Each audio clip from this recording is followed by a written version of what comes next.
Importante mabakunahan ang bawat mamamayan, lalong-lalo na yung mga senior citizens natin, kasi alam naman natin na ang bakuna magbibigay sa'yo ng proteksyon na hindi ka magkakaroon ng severe or ng mga malalang simptomas pag sakaling mahawa ka ng COVID. Alam natin sa datos na ang COVID ang naaapektuhan yung mga senior citizen natin eh.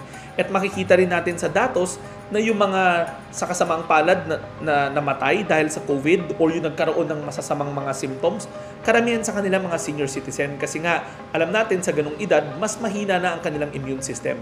Sa pamamagitan ng bakuna, mabibigyan sila ng proteksyon na kung sakaling mahahawa man sila, hindi sila magde-develop ng masasamang lulubhang simptomas.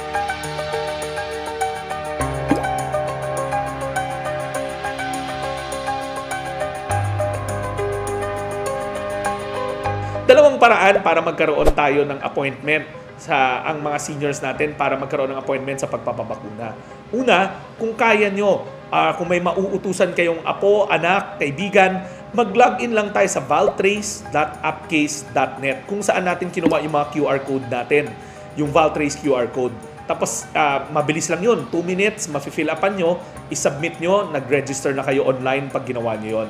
Pero alam naman namin na maraming senior citizen natin hirap pagdating sa teknolohiya. Alam natin na minsan may problema, wala tayong smartphone, wala tayong access sa internet.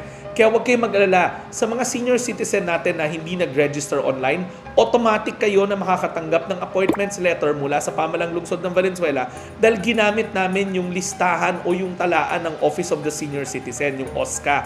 So kung may senior citizen ID ka ng Valenzuela, automatic na makakatanggap ka ng appointments letter. Ang tanong lang nga, ikaw ba ay sisipot o hindi? Kaya nga ang panawagan ko, kung makatanggap kayo ng appointments letter, samantalahin nyo yung pagkakataon, magpabakuna po kayo. Priority natin ang mga senior citizen na mabakunahan. Yan ang batayan at alituntunin ng Pamahalang Nasyonal.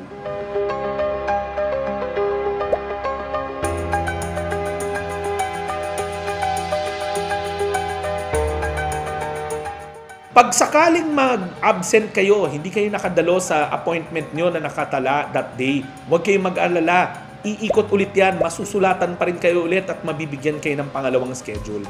Pero siguro ang mas maganda nyong gawin, utusan nyo yung inyong apo, yung inyong mga anak, na mag-Facebook sa Valenzuela na account. Sulatan nila, i-direct message nila ang ating social media account, yung Valenzuela City na social media account, para mag-request ng reappointment. At yung social media team natin, tutulungan kayo na makakuha ng bagong appointment kung sakaling makaligtaan nyo o hindi kayo makadalo doon sa una nyong appointment.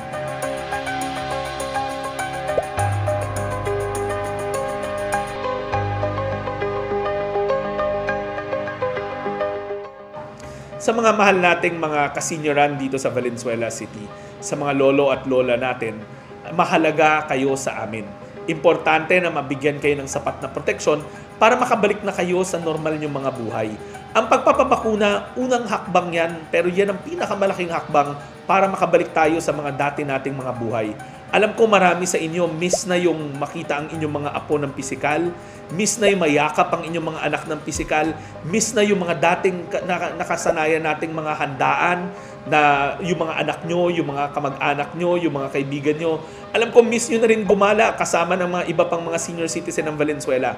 Kung gusto nyong bumalik yung mga dati nating mga pamumuhay, simulan natin sa pagpapabakuna. At importante, number 1 sa listahan, ang mga senior citizen. Kaya nga sana, sa mga senior citizen na may alinlangan, patanggalin na natin ang agam-agam. Huwag tayo matakot sa bakuna, kung hindi, matakot tayo kay COVID. Pag wala tayong bakuna, mas nakakatakot ang magiging epekto ng COVID sa atin. Hindi dapat pinangangambahan ang bakuna dahil base to sa siyensya, pinag-aralan ng mga dalubhasa at hindi sila mag-a-approve ng mga bakuna na hindi safe at hindi mabisa para sa ating mga senior citizen. Uulitin ko, ang pinakamabisang bakuna, sabi nga ng DOH, yung nasa harapan nyo na. Ngayon, maraming bakuna na galing sa Pamahalang Nasyonal. Ang importante lang, pag matanggap nyo ang inyong appointments letter, wag na mag-agam-agam, wag na mag-alinlangan. Magtungo na sa inyong schedule, magpabakuna na. Mabilis ang proseso at kaagad magkakaroon kayo ng peace of mind pagka nabakunahan kayo. Sa mga lolo at lola, hindi lang naman kayo ang magkakaroon rin ng peace of mind o ng katahimikan, kundi yung mga mahal nyo sa buhay na nag-aalala para sa inyo. Mga anak nyo, mga apo nyo, mga kaibigan nyo, lahat kami worried sa mga lolo at lola na wala pang bakuna. Kaya nga please, let's take that step. Humakbang na ho tayo, magpabakuna tayo. Huwag kayong matakot sa bakuna kung hindi matakot kayo kay COVID.